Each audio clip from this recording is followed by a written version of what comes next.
I'm going to side on the management of the Chicago Bulls because, as far as I'm concerned, they have gone above and beyond to try to placate Derrick Rose. And they clearly understand this organization is not going to go anywhere if he's not on the basketball court, if he's not fully healthy mentally and physically to be on the basketball court. Right. But I just found it very interesting that Derrick Rose would pick the time away from the Chicago Bulls organization to talk about tension that, even though he didn't see it, that he was aware of. Well, where's that tension coming from? Who is speaking on this? Is it your agent? Is it your brother Reggie, your manager? Wherever it came from, he felt compelled enough to say, you know what?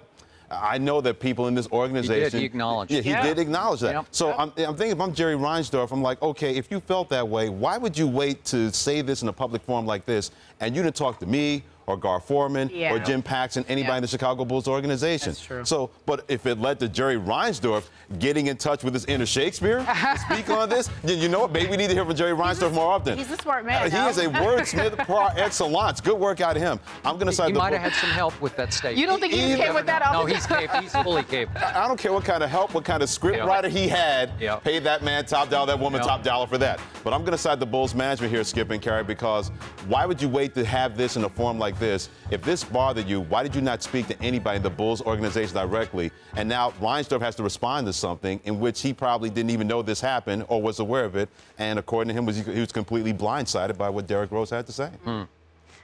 I'm on the organization side. Okay. Yet Jerry Reinsdorf obviously owns the organization.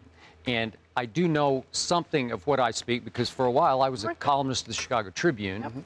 And Jerry's hot button got hit here by the Chicago Sun-Times.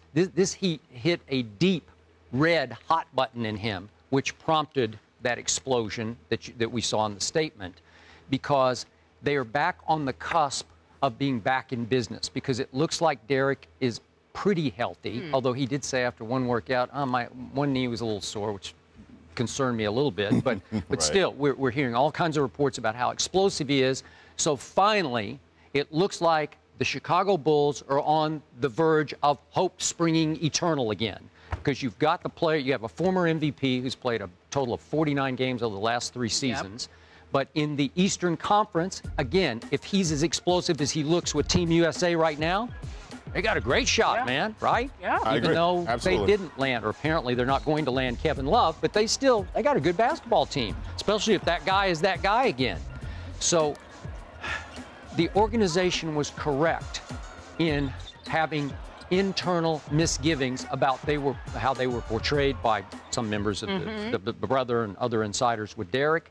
Not specifically from Derrick, except that Derrick would not help them recruit. Right. And I'm sure that rubbed them all the wrong way. And we had the Carmelo visit, and we were led to believe that Derrick just said, I'm out. You know, I'm not going to help recruit him, and I don't really need to talk to him when he's here. But Carmelo just happened to walk into the United Center while Derrick was conducting one of his daily sort of 9 a.m. to 3 p.m. workouts, and it was like, hey, man, what's up? You know, and so Derrick came over and shook hands, and they talked.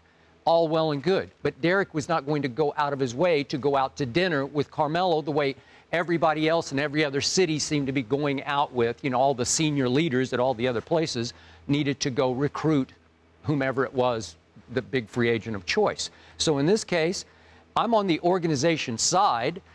I don't like the way Jerry fired back, Jerry Reinsdorf, but clearly he's just trying to protect the organization because he's trying to clear air that hasn't been cleared for a long time. And listen, how many Bulls fans have been upset to the point of being irate that it sure sounded like Derrick could play? He sounds like he's good to go, but he won't go. Hey, we could use him in the playoffs, but he won't go. What's wrong, Derrick? You're making just unbelievable amounts of money. You're making max money to do what for us? Nothing.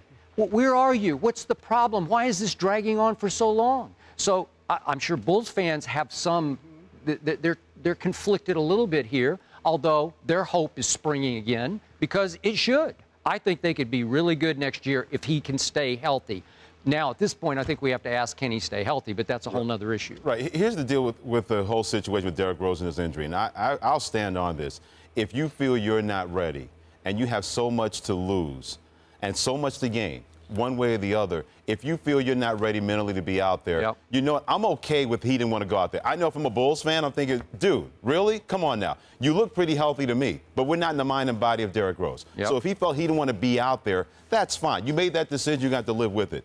But the Bulls management stood by him. They may have had misgivings about it, but pretty much privately, that was kept in-house. They basically said, you know, we feel you can play, but if you're not ready, you're not doing yourself any favors, you're not doing us any favors. So for him to address that, something that he became aware of, but didn't see it, I know if I'm Jerry Reinsdorf, if I'm Gar Forman, if I'm John Paxson, I'm like, wait, hold on a second. Wait a minute. When you needed our support, we were there for you.